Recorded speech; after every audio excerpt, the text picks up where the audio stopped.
I really need to ask you this next question because, I mean, knowing that you and Special One met each other at such a young age, how did losing her affect you?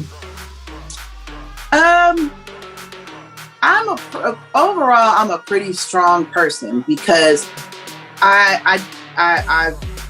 it hit me really hard. I think I was drunk probably for about 4 weeks straight.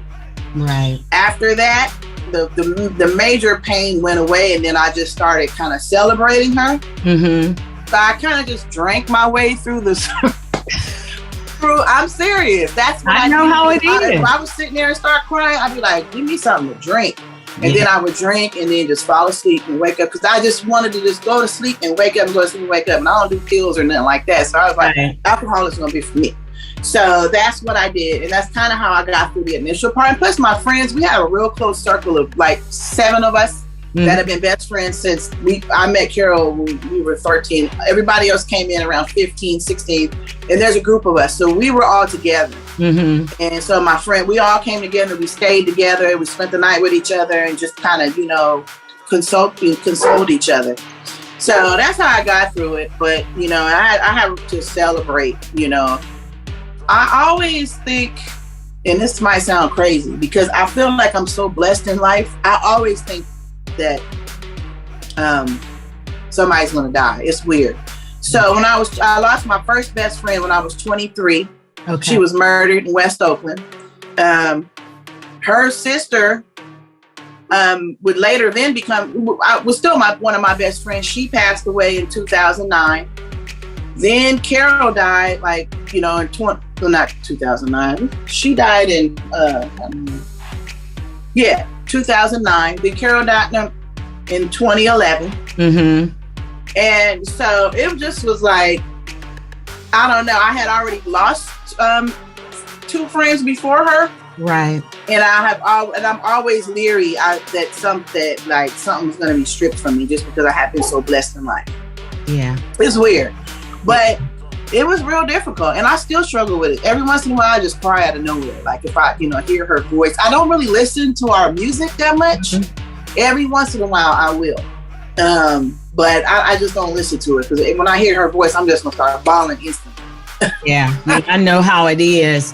But CMG, you seem to have used the loss of Special One to motivate you to start staying and pushing forward on the Conscious Daughter's legacy.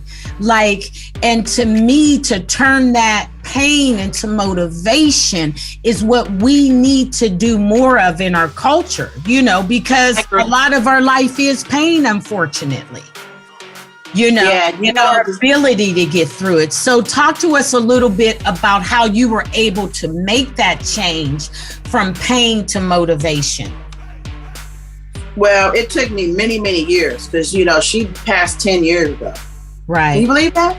No, it's going so fast. Like everything is like a snap of the finger now. So I really didn't pop back up until about 3 years ago when I started getting motivated. Mm-hmm. And then now I'm hitting that next level to where I'm just about to be through the roof. Like I'm ready to go. I'm channeling my inner Kris Jenner. I'm channeling my inner Mona Scott. I'm channeling all these brilliant women that are out here doing things. And, I'm no dummy. I have a lot of education and stuff behind me and experience that I can really apply to moving forward and running my own businesses. And so, through the pandemic, I started plotting and planning and I started putting some money away.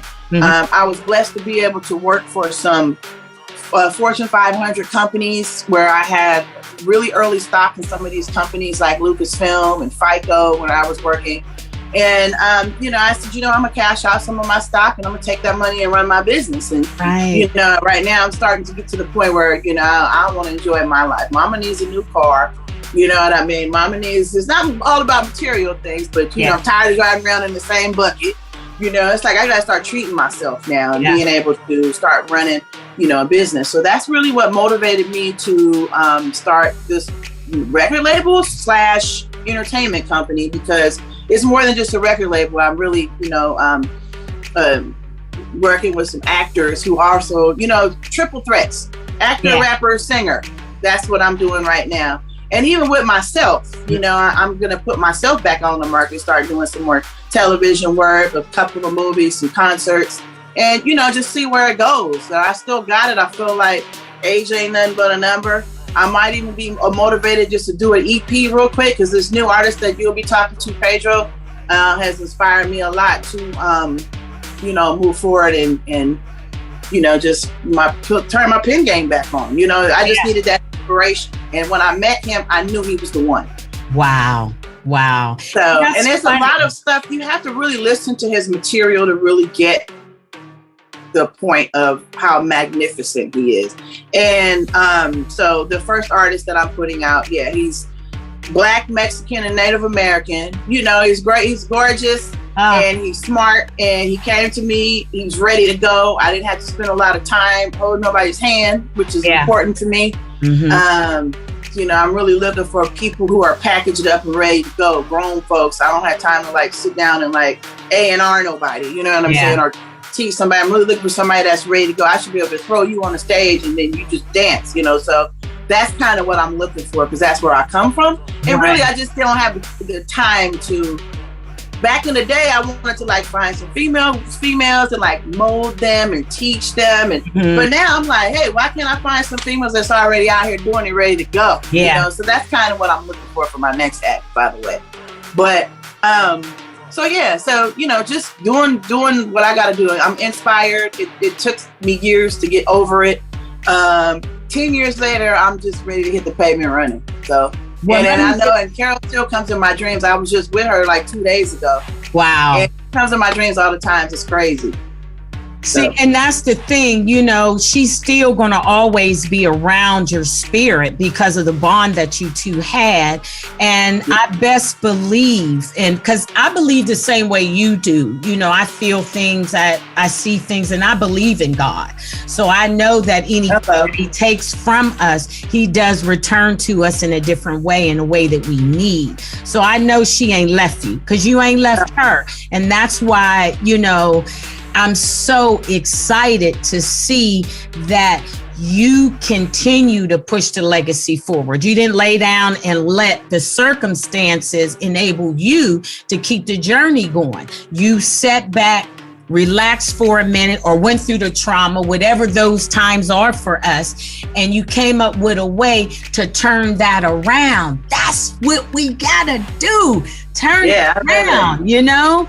And so you make me feel proud now. Like, wait a minute. Because you should be. And like I said, we need to hear from artists like yourself, women like yourself, because a lot of young females out there, you know, they feel they got to be perfect body, perfect rap, perfect dude, perfect life. And none of that is a reality. I don't care how many times we change our bodies. Okay? Thank you. This, what is inside of us, has to constantly be worked on, not this stuff on the outside. This will always dissipate. But not everybody can afford a new ass and some new titties.